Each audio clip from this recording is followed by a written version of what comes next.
What's up, everybody? I am Miranda Alcaraz, and this is episode number 6 of the More Than Nothing podcast. And I am fired up today. I know last week the episode was pretty short. It was only, I think, 6 minutes long. And I got a couple messages from you guys saying, oh my gosh, I love the podcast, but what was up with the super short episode? I listen to it when I'm driving to work, or I listen to it when I'm doing my run or whatever. So I don't know how long this one will be, but I'm really excited for it. As I was looking through some of my old Instagram posts, because that's where I like to draw inspiration for what I'll talk about from week to week. The one that I found had me diving down a rabbit hole of everything from famous philosophers, which is who the quote was by, to remembering what it was like to play video games when I was little. So I've made some notes today to make sure that I get everything that I wanted to say, and I'm just super pumped for it. So the actual quote from my Instagram that I found was by Friedrich Nietzsche. I think I'm saying that right. Now, I know that Nietzsche had some pretty crazy views on religion and those types of things. That this quote is not from that. I do love... Nietzsche was the one who said... now I can't even remember what I was going to say. So I'm just going to read the one that I had. What doesn't kill you makes you stronger. That's the one. That's like the one that everybody's heard of. And what, you know, if it doesn't kill me, it'll make me stronger. So the quote that I had put is about a year ago. It was a photo of me doing some bodybuilding type workout. So I had gone to do a podcast with Mark Bell, who is well known in the powerlifting and bodybuilding communities, and not at all someone that you would associate with CrossFit or CrossFit type training or moms working out at home for sure. And I had gone to do a podcast with him. And so the photo was taken when we had worked out together after we filmed it. The quote that I put on the photo was, "Many are stubborn in the path they have chosen, few in pursuit of the goal." So I'm going to read that again. Many are stubborn in the path they have chosen, few in pursuit of the goal. And the write-up that I did along with it talked about how many people, whether it's their belief in the proper nutrition, whether it's belief in what is the best way to work out, or the belief in the best way to live, or the best way to raise a family, or the best way to grow a business, or whatever it might be, we develop these beliefs and we get so stubborn in what we believe and what we know and what we think we know, which is the real thing, because really we don't know anything. What we think we know, we get so stubborn in that we forget the goal of whatever it is, the reason that we're doing these things. We forget why we're working out. We forget why we're eating or trying to eat the best way possible. We forget why we want to, be close with our families, or why we want to be successful in business. So that's kind of where it brought me. I've also probably latched onto that idea because I've been listening to a book by Simon Sinek called that talks about finding your why. And I think it's just these two things are really tied in my head right now. And again, on that post, I talked about how before CrossFit, in my fitness journey, I was a group fitness instructor, and I was all about group fitness and cardio kickboxing and spinning and Bosu ball and all of that. And then I found personal training. And at first it was just like your general personal training type stuff, machines and split days. And then I got deep into learning about bodybuilding and bodybuilder type nutrition and that sort of thing. And then after that, I got bored of that, to be honest. And after that, I started doing some really weird stuff. It was like stand on one foot on a Bosu ball and have one hand on a cable crossover machine and holding another stability ball like in another hand, because the trainers that I was around at the time were all about these core exercises and balance and the small muscle groups. And so I got into that, and then I found CrossFit. And so I feel really lucky that I never became super stubborn. And I would say that probably the one methodology that I became the most stubborn in was CrossFit style training. And it's the most, from all the stuff that I've done, it's the most similar to how we run street parking and what the workouts are like, but it's not completely. And I feel really lucky that I have always recognized that I'm not in search of what's the best or what's the right way or what's the only way when it comes to my job as a trainer, but I've always been interested in just helping people. And I've always been open to listening to people from other types of training background to tell me what they've seen as being successful, as long as their approach is also, hey, I just want to help people. And so some of my most influential people in my path for fitness are not CrossFit people at all. I'm really good friends with a guy named Boss who trains celebrities in Los Angeles, and he does some pretty crazy, lots of like plyometric stuff and things like that. Learned a lot from him. I got to spend some time with Dana Lynn Bailey a couple years ago, who was really well known in the bodybuilding community, and got to train with her a few times, learned some stuff from her. And I think with me, we're talking specifically about my career, but I was able to do all of this because the reason behind what I was doing or behind my goal as a trainer was to help people.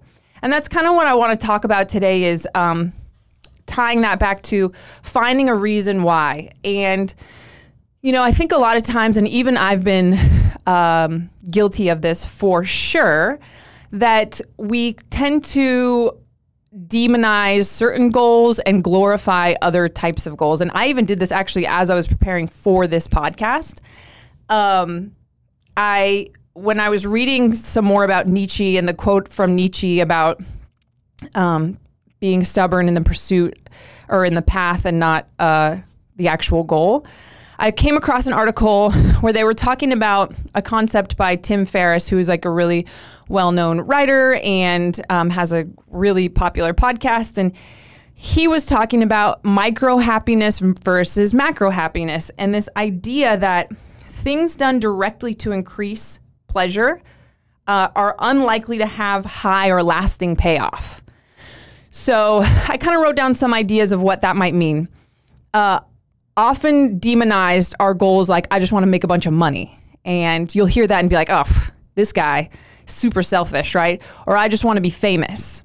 I just want to have a bunch of followers. All of these things. And I wrote down this list as I started my research for today's podcast as things that I didn't think were good goals to have, because they're going to end up being empty.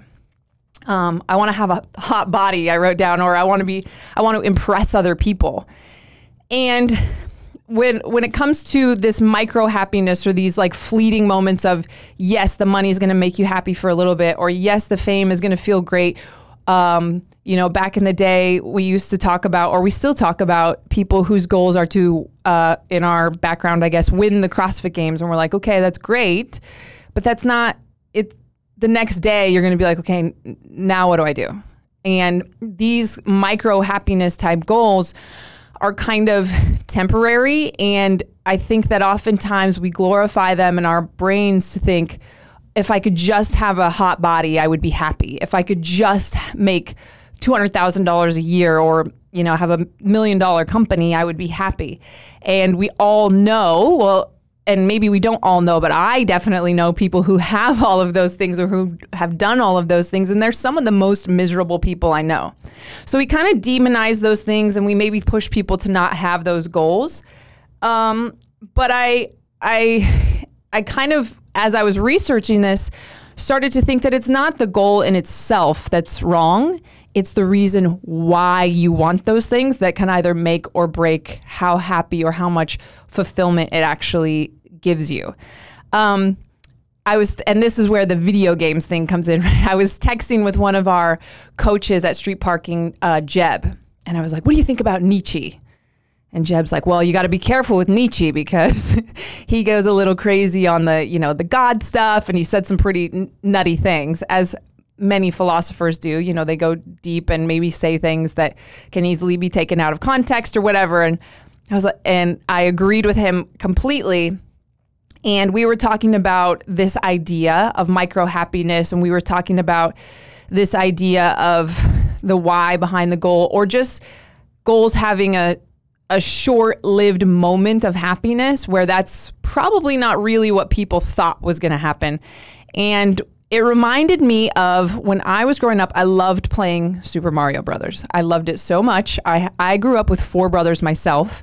And so we would play Super Mario, and your whole life as like, whatever, I was probably like 9, 10 years old, your whole entire world is like, if I could just pass this board, I'm going to be so stoked.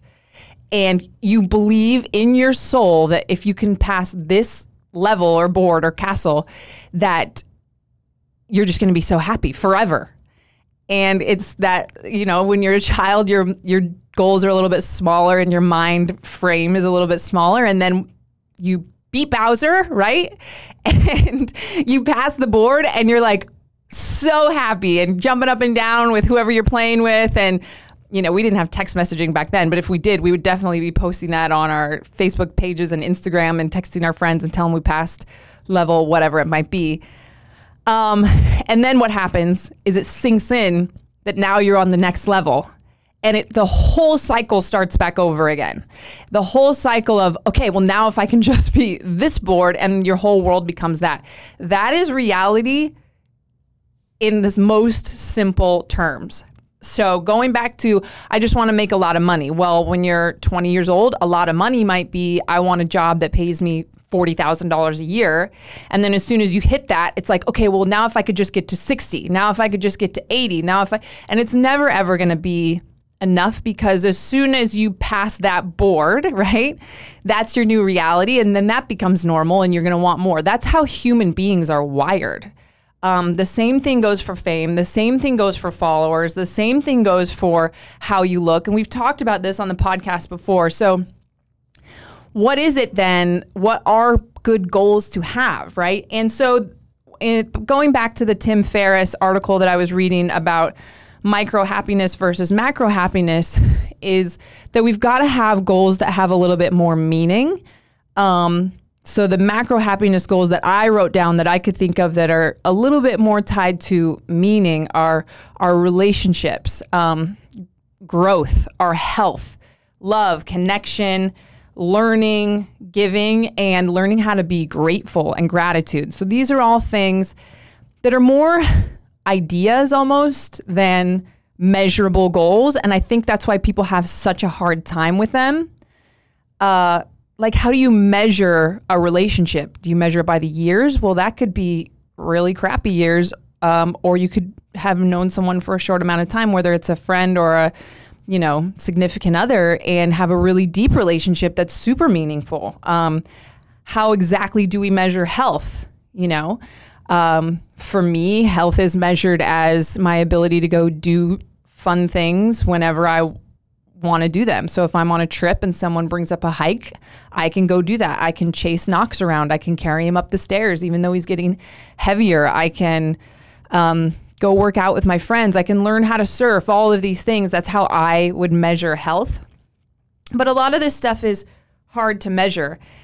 And I think what most people, when they're searching for pleasure or these micro happiness moments of money, fame, followers, and they think if I could just have X, I would be happy, what they're trying to do is avoid suffering, right? So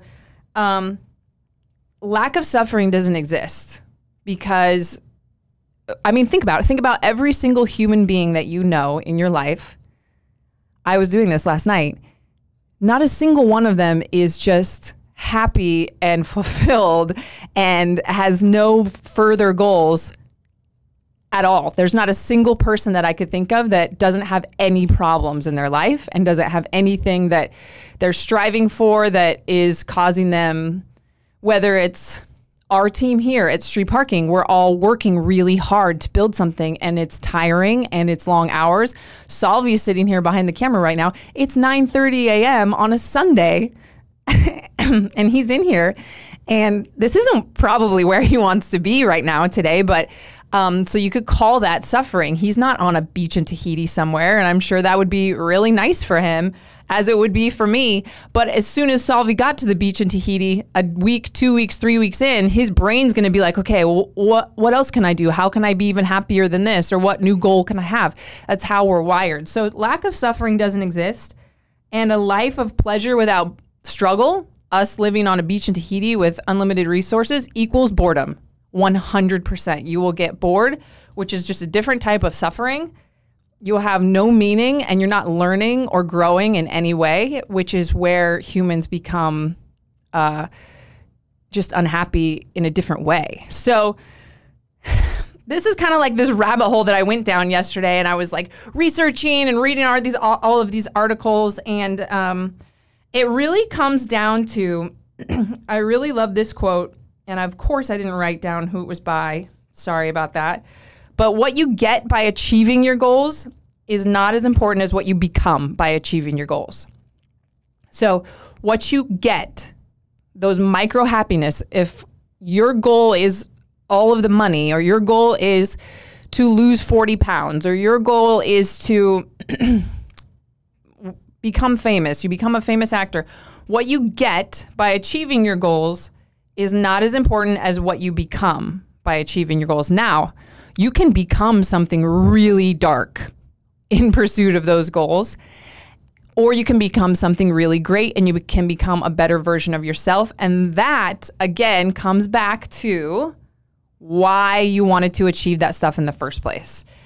So I wrote down some goals, and I don't want to demonize specific goals. So I wrote down some different goals and wanted to talk about how they're not always positive or negative. It just comes down to why the person wants it. So for example, I want to make a lot of money. You hear somebody say that, I immediately go into this guy, super selfish, probably just wants to be rich. I don't know that. There's positive things. Maybe you want to make a lot of money because you want to donate a lot of money, and you want to go and build schools in Africa and help them get fresh water, or you want to donate to some lower income areas to help them build up their school systems, or to help kids. You know, one thing that I would love to do someday is to go to some lower income areas and help them with teaching them how to take better care of themselves with a pair of dumbbells in their own homes. Like, I would love to do that. So just the idea of making a lot of money to make a lot of money and buy jets and helicopters and, you know, go to Vegas every weekend, that's probably going to be, it's not going to make you as happy as you think it's going to. Versus I want to make a lot of money to help people. I have a reason behind it. There's meaning to it. It's going to help me grow as a human and help other people. Now we're talking about something that's going to cause lasting fulfillment and probably more lasting happiness. Both of them are going to be a struggle. It's going to be a struggle for both people, but what you get out of it is really going to depend on why you are doing it. And I truly believe how successful you will be at it will tie back to your why as well. Because when you're motivated by something that's greater than, I want to impress people, you tend to be able to work harder and come up with better solutions and be more motivated for longer than if it's just these, oh, I just want to be famous, or I just want to be impress people. I wrote down a big house. That's like another one that comes with a lot of money that people will be like, oh my gosh, if I could just have a nicer house, I would be so happy. And again, a lot of times you're like, well, I know a lot of people in really nice houses and they're miserable. But what's the reason behind it? I want to have a bigger house so that my kids can have more of their friends over, and we can have more, I can have more family come stay with me, and I can have a guest room so I can constantly have visitors and be spending time with the people I love. That's different than I want to have a big, massive house so I can impress all my friends, and so that I can, post pictures of it on Instagram to impress other people. And kind of as I was going through these whys, what I noticed was pretty much if anything that you're doing for other people, to impress other people, to make other people jealous, to show other people that, they were wrong about you or whatever, a lot of those, it's negative in your mind. And I just don't think the reveal of how hot your bod is, or the reveal of how rich you are now, is going to be as lasting or fulfilling as you think it's going to be. I want to get a promotion. We talked about, from 40,000 to 60,000. I just want to make more money, or I want to be promoted in a business because I really believe about it. And I know the higher ranking I am, the more of a difference I can make in what this business is trying to do.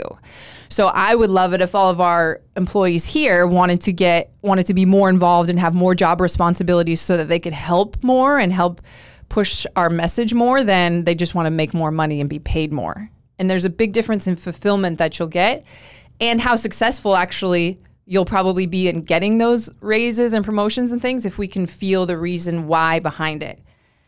And then of course the hot bod thing we talk about, it doesn't have to be a hot bod. It could just be weight loss in general. It could be, I want to lose 40 pounds or when I was in high school, my big goal in life was to have a 6-pack, right?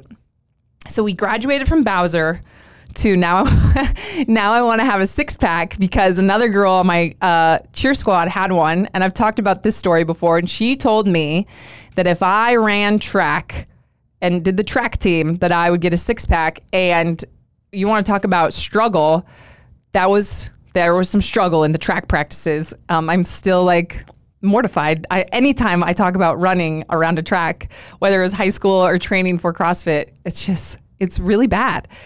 Bad memories. Anyway, so my goal was to have a 6-pack. Well, guess what? I got one, and I have besides when being pregnant, pretty much had one for 2 decades. And so I will tell you from my personal stance that you can be very happy in that life and you can be very miserable. It's not going to give you lifelong happiness to look a certain way, regardless of what your goal is to look like. Now, luckily, what I've learned, and I had to learn it through nearly being killed in a car accident, was that my health and the strength that I had in my body, because I was so healthy and working out and eating a certain way, literally saved my life. And now my entire reason, my entire why for fitness has changed from impressing other people, gaining followers, people thinking that I look good in a bikini, to I want to be healthy for my family, for my child, so that I can just enjoy my life more. And 100% truth right now, it is easier to stay motivated with those things as my goal. And the results have been pretty much the same as when I was doing it just for other people. The fulfillment is 100 times higher, and it becoming just a part of my life because I want it to improve my life so that I can use my life to improve other people's.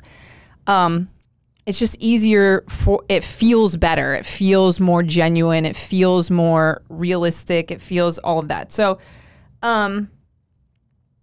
he who has a strong why can bear any how. Of course, I have all these things in quotations in my notes and I did not write who wrote them. So, he who has a strong why can bear any how. That might be another Nietzsche one, but what I want to encourage you guys to do is to, yes, come up with your goals, but then really dig into why.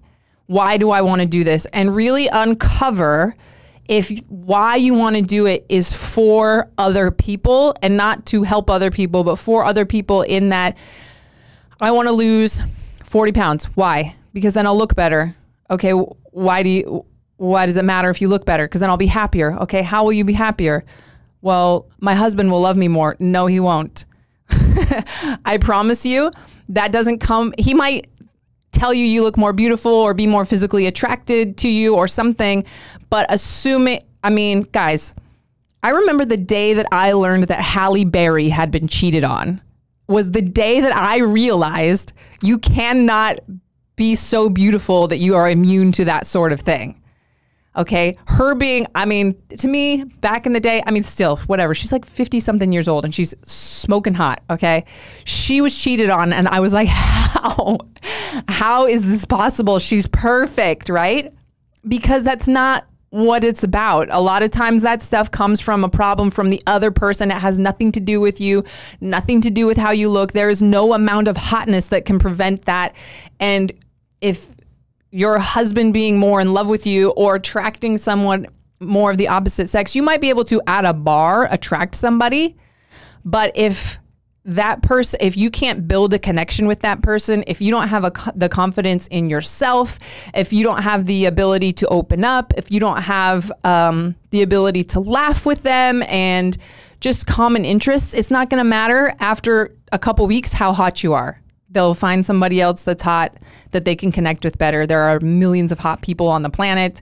And so if your why, if that's where you get to when you start asking why, you've got to redirect. The goal of weight loss is fantastic if you are overweight and you need to lose weight and you need it to be healthy, but you've got to tie it back to maybe, okay, let me lose what I think other people are going to think about me, because you can't control that. I want to lose 40 pounds. Why? Because I need to for my health. Well, why do you need to be healthy? Because when I'm healthier, I'm going to feel more confident. I'm going to be able to do more things. When I travel, I'm going to have a better time. Maybe eventually it'll be easier for me to get pregnant. If you're over a certain weight, that can be hard. If you're under a certain weight, that can be hard too. So don't want to just play one side. When I'm healthier, I'm going to be able to do better at my job. I'm going to have more energy. I'm going to be more outgoing maybe because I'm more confident.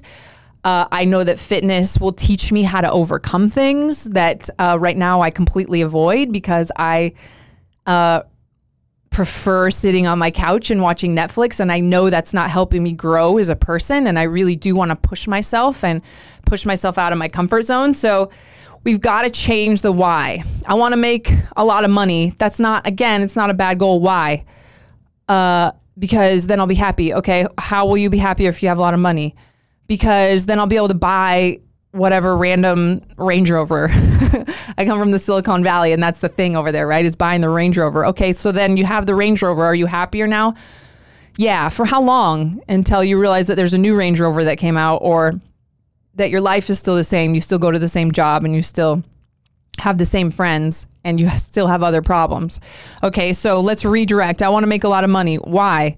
So that I can start a side business of something that helps other people, or something that I'm an artist, and I want to be able to do some stuff where I can do and promote my art on the side while I have my business, and I would need some money to get that started. Great.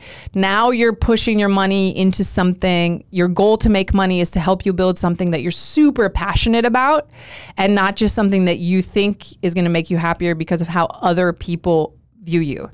I did write down who wrote this quote, and it's Simon Sinek, who is the author of the book that I've been reading recently called Start With Why. And he says that working hard for something we don't care about is called stress. Working hard for something that we love is called passion. There's a reason that I'm not irritated that I'm here at 9:30 in the morning on Sunday. The only thing that I'm sad about is that I had to leave my child, which I'm also super passionate about.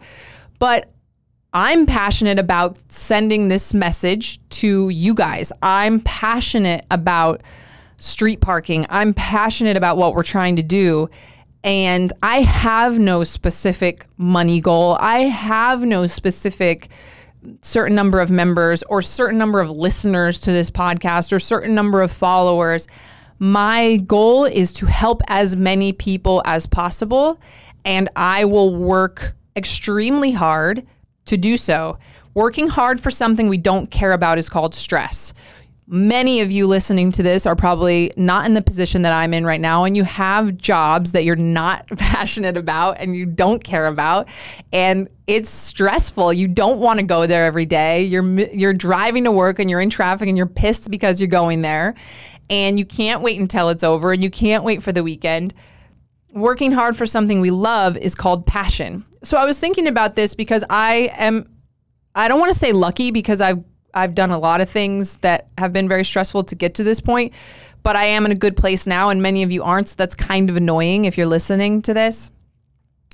So what if you work somewhere that you're not passionate about it? For example, you could work at McDonald's. Okay, I don't know why that's an example that's used so often. Maybe it's back from when I was in high school. That was like the example that the teachers used. I don't know. There could be people that work at McDonald's. Don't assume that they're miserable. Okay. So there's plenty, you got to find something in what you're doing now, or you got to get out of it. Those are your two choices. So let's say I work at McDonald's. I have a couple choices. Maybe I work there because I want to learn everything there is to learn about owning a McDonald's franchise so that one day I can buy one, and I've done every single job in there. And so I know the most efficient ways to do it and the least efficient ways. I know kind of like what to look for when hiring people and who's lazy and how they cut corners. And so I'm there literally with the goal to learn everything there is to learn about running a fast food franchise. There have to be people that are literally working the register at McDonald's right now that are passionate about it for that reason. You could work there to learn just about people in general. So you can always tell when somebody at the register or on the drive-through thing. By the way, I haven't been to a McDonald's for a really long time. So, but I do go to the drive-through in Starbucks quite a bit. When they ask questions and they're trying to learn about people, or maybe they're like, okay, I'm here, I'm at this freaking McDonald's, this is my job and this is my reality right now. What can I get out of this? I can learn how to talk to people. I can push myself out of my comfort zone to see if I can get people to smile, to see if I can learn other people's why they're in McDonald's today, and just become a better people person. Maybe I can push myself to get into a management role here so that I can learn how to manage people. Yeah, I don't want to manage people at McDonald's forever, but if I can learn how to manage people here, then I can apply that somewhere else. So finding some sort of purpose outside of just collecting a paycheck, if you're in a job right now that you're not stoked about, is the first option that you have. The second option, obviously, is to leave, or at minimum, start something on the side. So you can, and it probably is going to be something that makes you literally $0, but you're going to have 4 hours of the day free anyway. So why not spend them doing something that you're passionate about? Picking your art back up again that you loved in high school. Maybe no one ever sees it, maybe no one ever buys it, but it could take you somewhere. And now at least you have something going on in your life that keeps you motivated. And now you're using your McDonald's paycheck to help you buy the art supplies that make you happy and make you fulfilled after work. And you research how you can get more involved in that on your off hours. Fitness. Okay, so there are so many ways to exercise and work out that you don't need to feel like you need to do what everybody else is doing. One of our goals at Street Parking is we have so many different options for the workout every single day, but then we also have all these other options on the side where if you like to do bicep curls and tricep extensions, we think that's great. Here's a way you can go do that. If you like to do Olympic lifting and you are super passionate about that, we think that's great. Go do that. If you like to run, we think that's great. Here's some workouts to go do that. And we don't say you have to follow A, B, C, D to see results. We're like, here's a bunch of tools. Here's what we recommend. Here, we know that consistency with it is key. Find what works for you. And I'm not even going to say what you like. Find a reason why you want to follow through with this. Find a reason why you want to be passionate. Going back again to, I want to be healthy. I want to be confident. I want to be able to enjoy my life more. Attach that. Then find a program or a type of fitness that you can endure, if not enjoy, and continue to latch that onto why you're doing it over and over and over again. And the same is going to be true with your nutrition. There's not one exact way to eat. I have strong beliefs that just eating real food in balanced proportions is the best way. But people see results on keto. People see results on counting macros, and people see results on all sorts of things. Try some of those out. Don't go too crazy on believing too much about one or the other, and don't assume that because one doesn't work that you're just not meant to lose weight, right? I personally believe finding something that's simple and realistic, and that is a lifestyle, but attaching it back to your why, and that why, once again, cannot be to impress other people because you assume that having a six-pack or being a size 8 or 6 or whatever is going to make you happy or going to make somebody love you more or going to whatever, because it won't. It's got to be about you, and it's got to be about how it's going to help you grow and change. Remember that what you get by achieving your goals, what you overcome, what you learn about yourself through changing your diet, through exercising, through pushing yourself to work out on days that you don't want to work out, what you get by achieving your goals is not as important as what you become. So those things are going to change who you are as a person, what you believe about yourself. And I think about it, and I think about the times when I've seen most success okay, so for example, I was in a car accident in 2012. It was really bad, broke my neck. I didn't know where I was going to go after that. I had to have surgery to repair it. And I didn't know if I was going to be able to work out the same way. At the time, I was very into competitive CrossFit training and competing. And so the next year, I went to regionals, which in CrossFit was a really big deal when they still had them.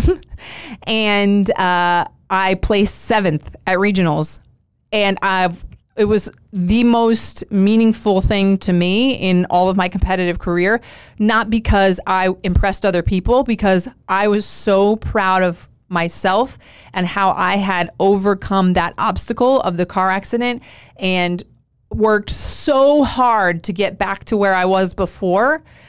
That's what changed me as a person, not the moment of doing well in regionals and the accolades that I got from other people, is what I had learned and gained from myself.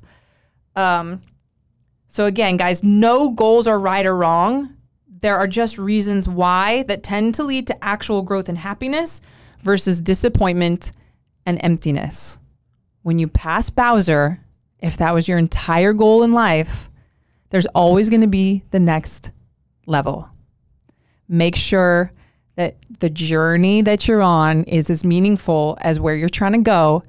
And not only will that path take you further, but even if you never get there, the entire thing will be more enjoyable. It will not be less of a struggle, but it will be more enjoyable, more meaningful, and lead to maybe a completely different place than you thought, because you're not after something specific. You're after a why. And that why is to change and grow as a person. Have a good day.